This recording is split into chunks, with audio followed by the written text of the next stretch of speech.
Ladies and gentlemen, is your favorite comedian, your favorite African mother. They call me the mother one of Africa, Mama Toby in the building with Nige.com. So please watch this interview, enjoy yourself. If you like me, I like you. If you don't like me, I don't like you. Let's go there.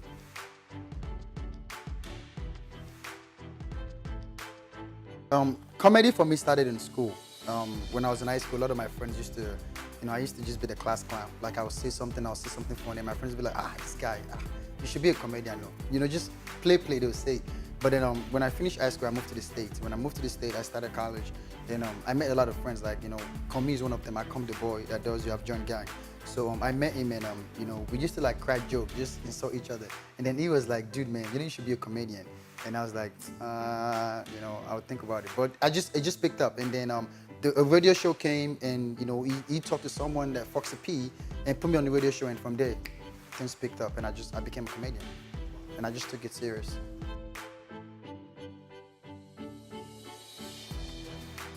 It wasn't easy. I remember like I used to, and then I was in the Marines too, so I would like go do my Marine stuff in the morning. And then when I get back in the evening, like I get off work at like 4. And then when I get back, a lot of my friends back then, like when I get back to, back to the dorm, like I would see my friends like playing PlayStation, like going to the gym or like just going out of town to go do stuff. Or I had classes, so like I would just stay back, like I would sleep with my classes from like 4, 5 to like 11 at night. And I'll just go to bed, and I had to wake up at like 6 in the morning to run and do all the like, Marine stuff. But it wasn't easy though, I'll be honest with you, it was crazy. But it's just something when you put your mind to something. I wanted a college degree. My parents wanted me to get a bachelor's degree, regardless of what I was doing. So, and I wanted to be a comedian, and I didn't want anything to affect being a comedian. And so I just did school. I just made sure I finished up school, and then I could do, African parent now. Have you been? Okay. Now you can do comedy. Yeah.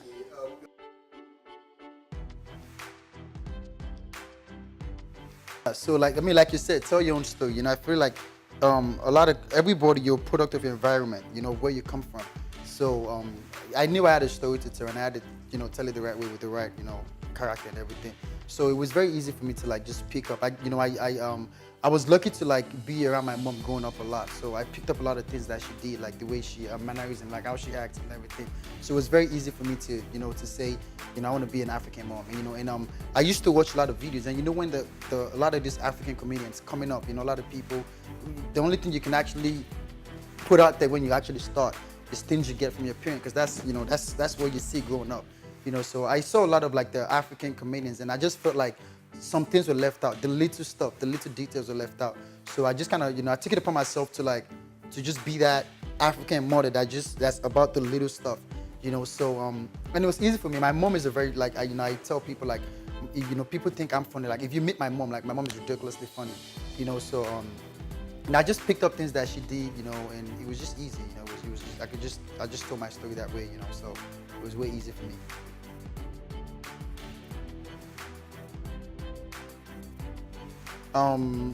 I would, yes and no. Yes, in the sense that I feel like I would still have been a comedian if I really wanted to go that route, But I feel like going to the States, it's a country where like when you get there, you can be so many things, unless you just don't want to be so many things. You can be what you want to be. So, I feel like if I was back home, I would have probably been, I probably just went the college route, like, the school, African parent, just with school. I was going to do banking and finance in Unilag, so I feel like I would just go to Unilag, did banking and finance, graduate Unilag and just get a job. Like I'll probably working at GTB or UBA, but so when I traveled, things changed. I had to come up with a new plan, and the plan was, getting into school, joining the Marines, and doing comedy on the side. Comedy was something I was just gonna do on the side, and it just overshadowed everything. And I just became that guy that people don't even remember I'm in the Marines, or people don't even remember, I have a college degree. They just see me like, Mama Toby, and it's paying. So. So, well, the army is, we always do soldiers, but the army is more about ground combat. It's more on the ground. The Marines is ground and water and air too. Sometimes it's like amphibious. So it's like the whole package. So we have the Navy. The Navy is like water. So the Marines are like under the Navy. It's just right there, just to support. And they're like the first line of defense. So if anything happens, the Marines are like the first to go out on ground. So it's pretty challenging, but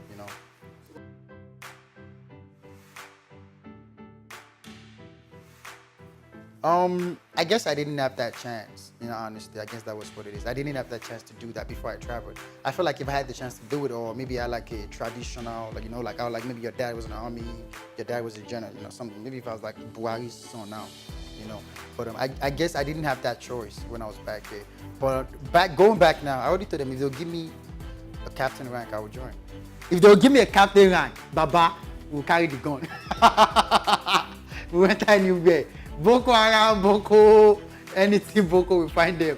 But it's just what I thought. Because when I got back, my dad's friend was actually like, come here, sit down. They're like, come here, sit down. What are you doing? I was like, Dad, blah, blah, blah. I just, Marines, blah, blah. He said, why don't you go and join the NDA? Nigerian Defense Academy. Why don't you join them and see? So I was asking my cousin, I was like, yo, Dad is saying something about NDA. Like, what's up with NDA?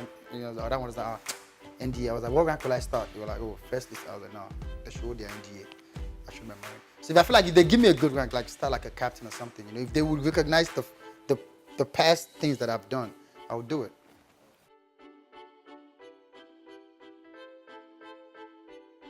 I never joined because of papers. I got in when I was I went in the States when I was under 18. So I was actually a citizen because of my dad, and I didn't even know I was a citizen till maybe like last year self. I knew I knew I was a citizen, but I didn't even see my blue passport till I needed to travel. I didn't even know anything. I just went to my dad one day. Dad, do you have my blue passport? He said, oh yes, so it's in the wardrobe. Go and take it. And then when I went to go grab it, and I used it, because when I came in, my dad was a citizen, so that one was just but yeah. But people don't like me because of that, because a lot of my friends they tell me what they have to go through, how many pants they have to wash. Oh, God, forget, if you enter Yankee, you wash pants too. Big ones. No, for me, I didn't have to do that. My dad looked out. That's one of the reasons I respect my dad. He looked out for me. I honestly just joined the Marines just because I felt like I wanted to do it, because of the challenges. And they wanted to pay for my school, college education. That was why. That was a big factor. I was like, hey, what will you guys give me if I join? You get this, you get that, but we'll pay for your bachelor's degree, we'll pay for your master's degree and your PhD if you want to do it. I was like, give me the paper.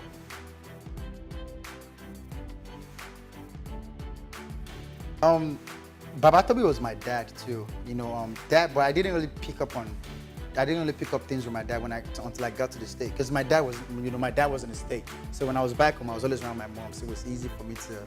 But then when I went into the state and I was staying with my dad, then I was able to, come up with stuff and come up with ideas that I can do. Babatobi is just my main character, and I just do Babatobi on the side, Captain Billy Rasaki, a bunch of other stuff.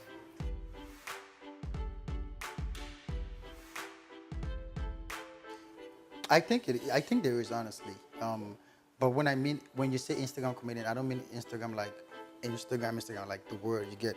But I feel like if you use that as a platform to for people to know about you, I feel like it's you can't just wake up one day and say, what, you get what I'm saying, it's part of you, but and I also feel like it's two ways now, and I think it's just technology, and I just think like everybody, at the end of the day, people still need to sink into it. A lot of the traditional comedians too, that went like the basketball route, the Sheila route, the Bovie route, they're all comedians that we all respect too. But I still feel like, because you came up with technology and you kind of just blew up fast, and I still think it's still hard work, because I mean, for the Instagram guys, because a lot of people sometimes say Instagram comedian, like it's something easy, but it's really not.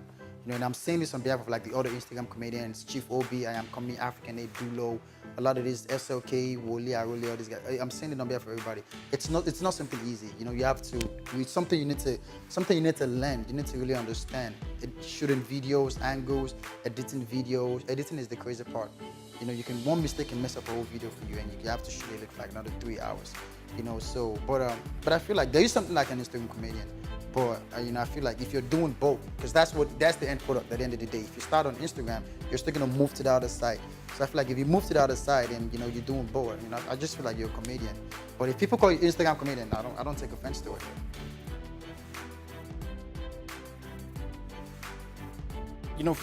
first of all, like, I mean, it's a process. You know, you have the brainstorming process. Sometimes I can just sit down and I'm thinking about ideas, and this is not even ideas I'm going to shoot today. This ideas I'm going to have time to shoot, like maybe next week. But you know, sometimes I just have my phone and I'm brainstorming, thinking about ideas. If I have a pen, I'll write it down. If I don't have a pen, I put it in my notes. I put it down like, okay, after, okay, this, and then you have to, I call that like the imagination process, where like you just imagine where you want to shoot. Like I do that a lot. Like imagine if, okay, Mama Toby comes out of this door, Toby's there, this is there, this is there. When I imagine that, and then I actually execute, shoot the videos. When you shoot the skit, it depends on the idea. Some ideas, you're done. Some you have to change like multiple times. Also depending on the characters you're using. If you're using 4, 5, 1, 2, like I do like multiple characters a lot. So you know, I do Baba Toby, Mama Toby, Toby. Sometimes I have to change 3 times, different characters, and I have to be different people. So it's not easy, but that's the process. When I do that, and then I shoot the videos. When I have the files, put it on my MacBook, and I edit the videos, and then I post it. Yes.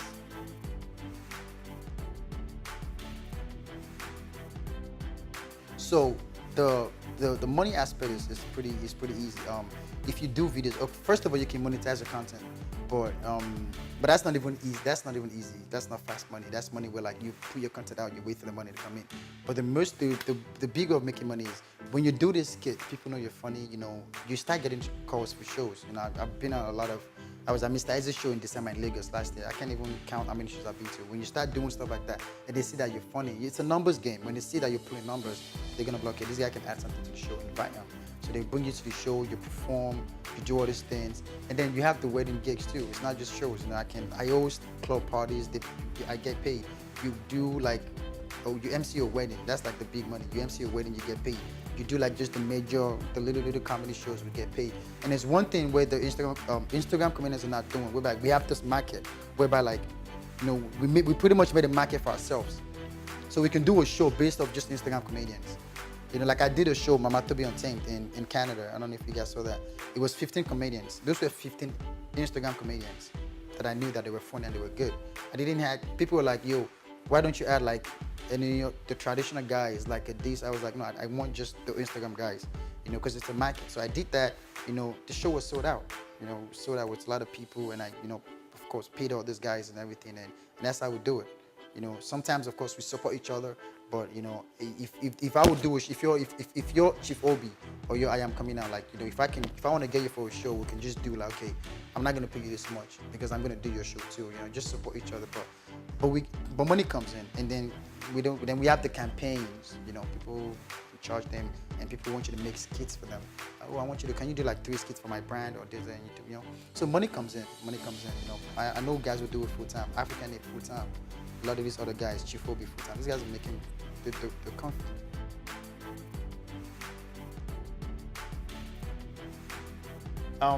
So what I do with my comedy, it's I try to understand my fans. I try to understand understand the age group, the people that watch and pay attention. You know, and of course, sex is something that, you know, that age when everybody's like, hey, Jesus Christ, what's that? You get what I'm saying?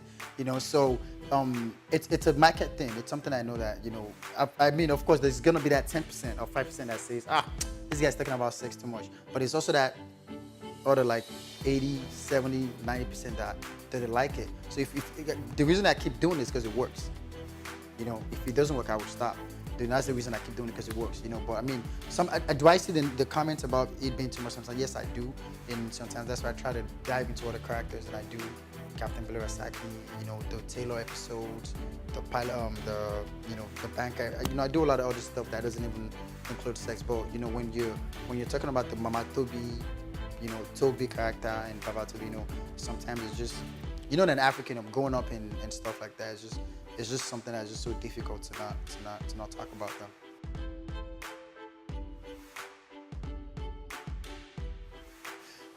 So you know, pretty much I just signed with Temple Management, the Temple Management company. Amazing guys. You know, I just, you know, they already treat me like family. You know, we've been around all day, just having fun. It's not even like, I don't even feel like I'm under like a management company. I feel like I'm with my brothers. You know, we just go around, we talk. You know, we have the same like opinions about stuff, and it's very good. And you know, that's the point, because you know, I've been doing this Mama Toby Instagram thing for a while now, posting videos on Instagram, and people are like loving it and stuff. But you know, what is that next level? You know, there's always a next level to things, you know. And I'm a big fan of I don't know if you know Tyler Perry. I'm a big fan, and you know, I see what she's doing with Madea, what she's doing like the movies, and how she just went from like how she just took it mainstream and like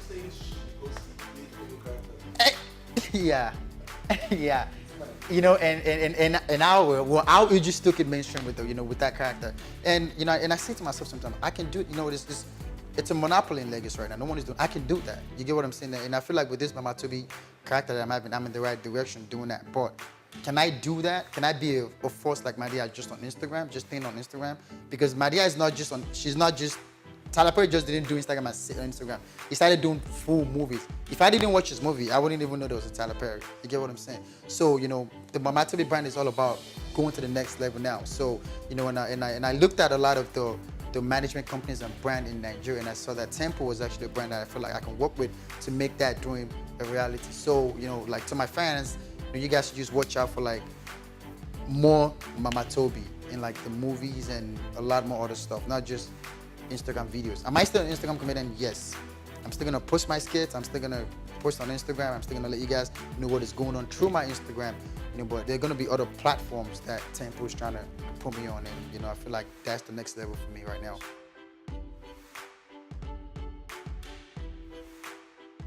In Nigeria, let me see. I'm trying to see if I have one. If I have one. I think I like what's his name? I think I like Clint the Drunk. Is that his? Yeah. I think I liked him. He wasn't doing the female. He wasn't doing the female thing, but he had that drunk thing going on. And like when you see it, you can't even, when you see him in person when it's normal, you can't even say this is the same person. And I feel like that's what I want to achieve. You know, I like him a lot. You know, so growing up, I think I would say him was like one of the guys that, you know, I watched and, you know, I really enjoyed watching. And then on the Yoruba side, I like Baba Suwe. You know, but I like Baba Suwe. It's like, it is funny. I like Baba Suwe. I like Mr. Latin. This guy Elesho, that one that can insult people with his mouth. Yeah, I like him too. And I like Papa Jasper too. You know, so watching Papa Jasper growing up. So, but you know, when I got to that side, I saw Madea, and I just, you know, it just got my attention. I was like, how can he pull that off? You know, so it's just something that I would want to try out in Nigeria. If it works, to God be the glory.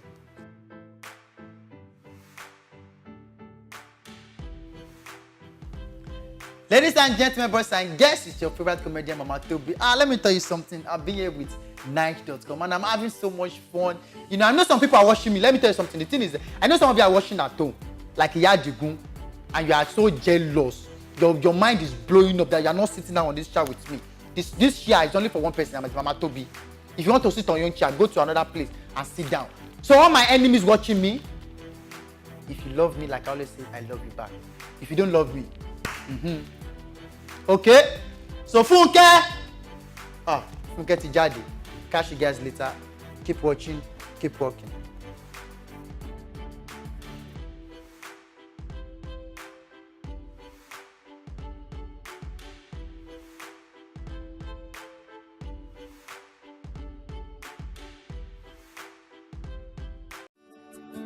Welcome to Forstview Luxury Hotel. At Forstview Luxury Hotel, we offer excellent service. Our rooms have all the necessary facilities to make your stay comfortable and memorable. You will also have access to internet service, breakfast, 24-hour power supply, full air condition, free international calls, free tire pumping service, and free car battery charge. So what are you waiting for? Quickly visit Forstview Luxury Hotel. We are located at #1 Adelino Bamishile off Raji Rasaki Road, First Estate, Amuwo, Odofin Festac, Lagos. For more information or reservation, please call us on 08075787135 or 08099900601. You can also take advantage of our online ongoing promo at www.forceviewhotel.com to make your reservation and payment for your favorite room, which attracts a discount rate. Please note, rooms are reserved based on first come, first serve. Forstview Luxury Hotel. Experience the home of comfort. They come.